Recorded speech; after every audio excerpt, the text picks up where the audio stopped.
Hey guys, in this video I'll show you how to make international transfer on Scotiabank. Now the first thing I want you to do is just launch up Scotiabank and then come here and tap on a transfer and tap here on send money internationally. And now we need to choose how we want, your contact to receive money. So you can choose from any of these options. We will go ahead and choose a bank deposit. And then we come here and just agree to the terms and conditions and tap on continue. And now we need to choose a contact we're sending it to. So you can tap on this drop down arrow, you can search up your contacts, or just choose one right here.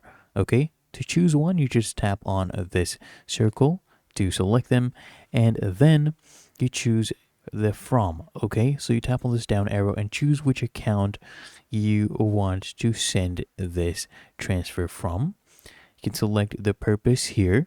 Okay, whichever one is applicable. Once you've selected that, you come here and enter the amount you would like to send, and you'll see how much they'll actually receive. So you enter the amount right here and tap on done, and there you go. They will basically receive this much US dollars for this amount of Canadian dollars.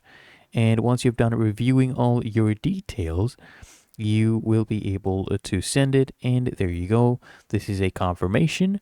You can copy the reference number and save this for future referral or troubleshooting, and you can tap here on finish. Really that easy. If you found this video helpful, make sure you smash that like button and subscribe to the channel.